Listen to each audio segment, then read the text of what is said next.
guys, welcome back to my kitchen. It's July here in Nova Scotia and that means harvest time. So today I'm just trying to get through a couple things really quickly. My fridge is extremely full and I know there are going to be things that I need to bring in from the garden here shortly. So I got some celery this week in my CSA and I just wanted to show you how I was going to process it to take up less space in the fridge. Okay, so I've got my stock of celery. It's a little limp. It didn't hold up that well in the fridge, but for what I'm going to use it for, it'll be just fine. Today, we're going to try to use as much of this as we can. So we're going to take the celery leaves and dehydrate them so that I can later make celery salt. So I'm literally just going to start by taking the leaves off and cleaning them. Some of these I'll just pluck off and some of them I will chop off. I'll get you a different angle.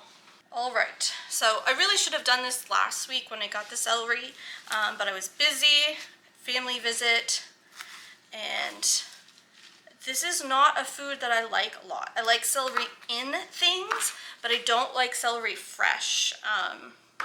It's definitely a texture thing.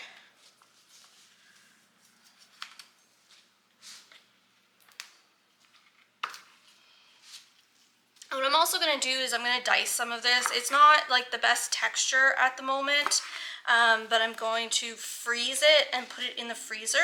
I make chicken fajitas in the winter a lot. It needs celery salt, but it also needs a stalk or two of celery. So by chopping this and getting it in the freezer, that will be the start to my fajita packs. And we'll have all the vegetables that I need to just literally dump into some fajitas. Take the bottom of this off. This will go to the chickens. I know you can try to regrow it. That's not what I'm doing here.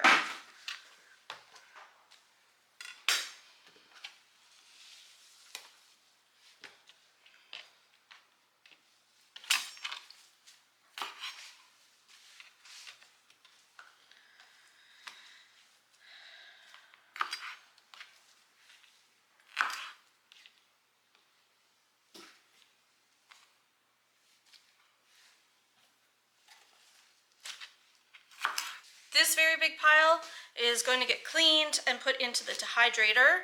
It's going to get put on the lowest setting that I have on the dehydrator and dehydrate it just like I would dehydrate herbs.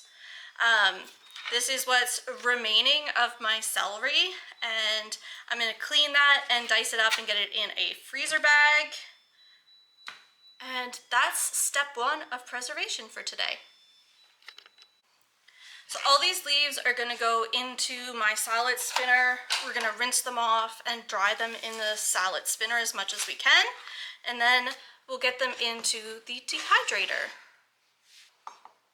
So I'm just going to slice this like I would for any normal recipe for soups, stews, chilies. Yes, I put celery in there, chili. We eat very much a Canadian chili, which is a heck of a lot more than just tomatoes and beef. Has a lot of vegetables in it. And then I can get these in the freezer. The texture won't matter as much, like I said. So, you know, I've got some pretty wilty little celeries here.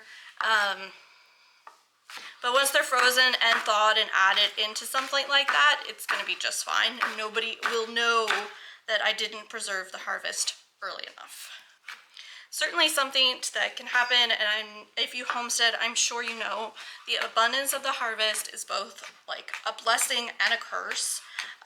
It can really get away from you if you're not on top of things. For me, I just had a few days where I wasn't feeling as well. I had some visitors. And when we picked up our CSA last week, I hadn't looked ahead of time to see what we would be getting. So I didn't really have a meal plan in mind for the items that we were getting in our CSA. And we had a lot more this time of year, and the items changed really quickly based on what they're bringing in. So I wasn't on top of it, and now I'm playing catch up, and my fridge is literally exploding with produce.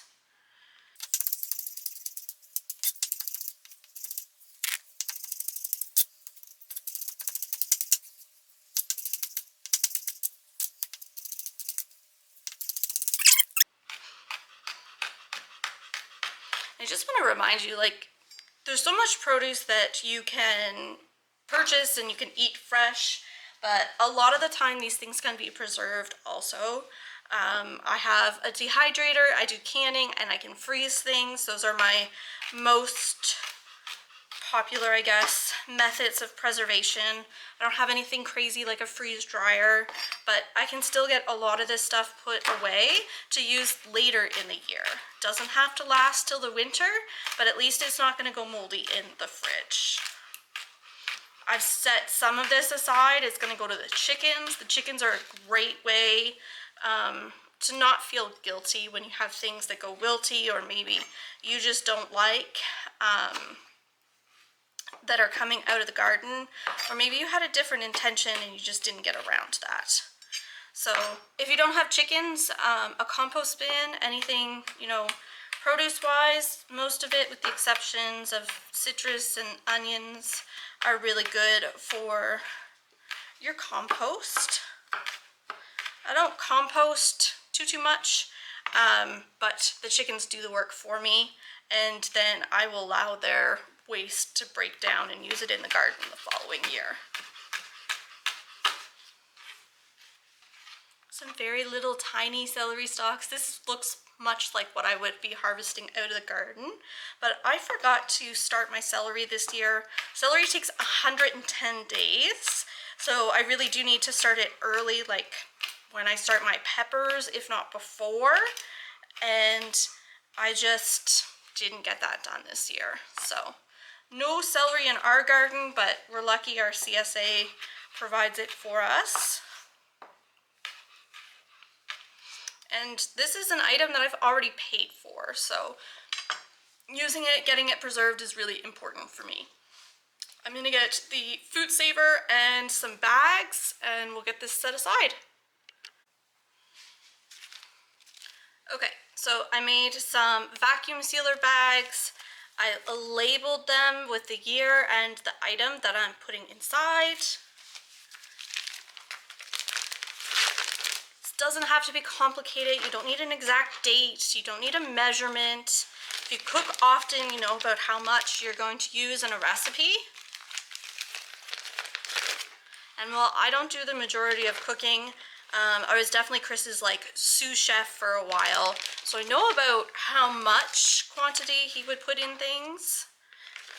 And I'm doing better about doing some of the cooking myself, but baking and preserving that have rules are still more of my comfort zone.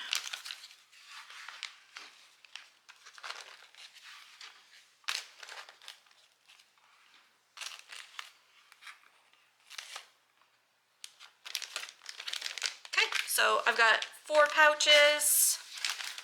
Like I said, nothing complicated. I'm going to do these up with the food saver vacuum sealer and then put them in the freezer. And simple as that. We've got some celery that's not going bad in the freezer. Okay, so I've got my celery out of the salad spinner. I'm gonna keep what I can.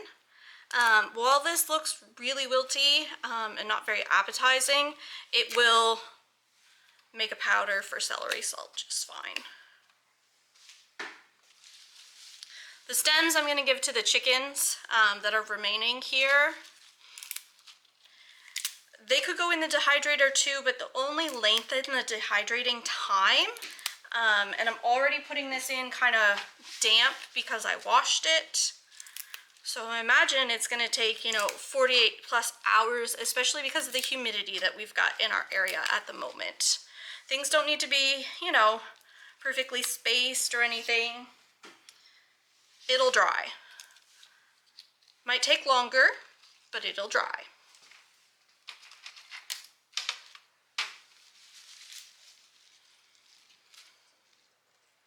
And I did indicate that I would do this on a low setting like I would for herbs. So that's below 95 degrees Fahrenheit.